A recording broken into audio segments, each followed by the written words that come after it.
Joining us via telephone is a journalist, Seun Awosika, to talk about this. Thank you very much for joining us. Thank you very much. Always a pleasure to join you on Plus TV. It is a pleasure to have you on the news. Now, expectations have been high. I had a conversation with my colleague yesterday when the governor made the announcement. She wasn't happy with it. What is your take on this new announcement? Well, my first take is that this is a right step in the right direction. I've been a journalist who has monitored the turn of events since the lockdown. It's something I've expected, but if you look at the stats from where we started from in March, when the lockdown was first imposed, and the statistics that we have now, as at the 26th of March, we had in Lagos, we had less than 50 cases, and all over the nation, it was just 2 deaths. But today, we're looking at, in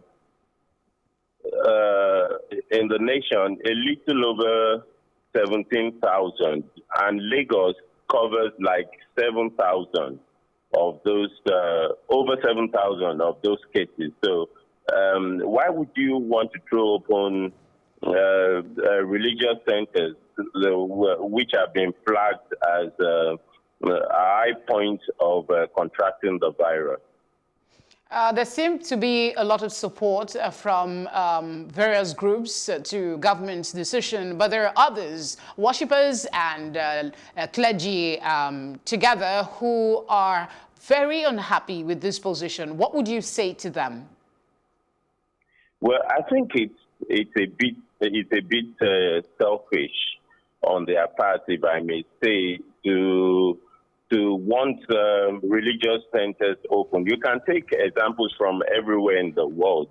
Let's start with the patient 31 in South Korea. We all know the story of how one patient infected thousands of people in that country from religious centers.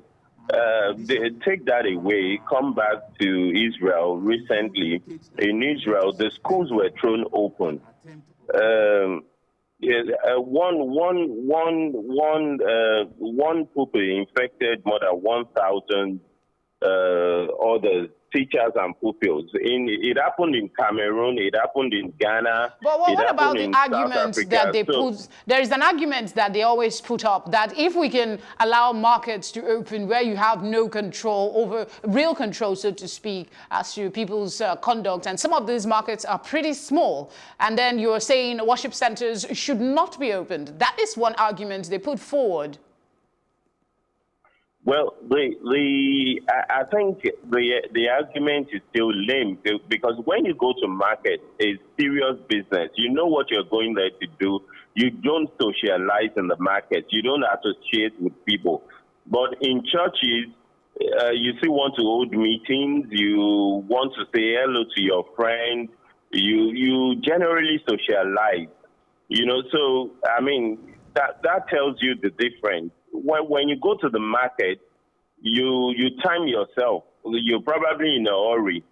I mean, but in churches, in mosques, we see ourselves as one family. You know the way it is in churches in Nigeria. I mean, it's not, you're not going there just for worship. You're going there for other things. We certainly like to hug it out when we go for services. All right, let's look at other issues around this COVID-19 situation. And that is, the latest is the one with the resident doctors. They are on strike, and the meeting with the government doesn't seem to be working or bringing any solutions. What is your take on government's position on the one hand, asking directors of hospitals to put out registers for resident doctors to sign in, and the adamancy of the NAD group saying they will not call off the strike until tangible evidence is before them? Okay, I think it's such a shame that this is happening at this time when we need these doctors most. In the first place, I mean, it's unfair to treat people who put their lives on the line to save people's lives, to curtail the spread of the pandemic, to treat people who have been contracted. There are a couple of issues that are yet unsettled. Of course, well, we know that we don't have enough PPEs. There's no life insurance. There's been discussions, back and forth discussions about this, and up to now, there's no agreement. The doctors even gave an ultimatum of 14-day ultimatum. I think that was even enough to have done something. If the government was serious, I think the government is not sincere enough. The government is not serious about the welfare of the doctors, which is important. I mean, these doctors have families as well. These doctors, they are human as well. So I mean, you can't blame them, much as they want to do this thing.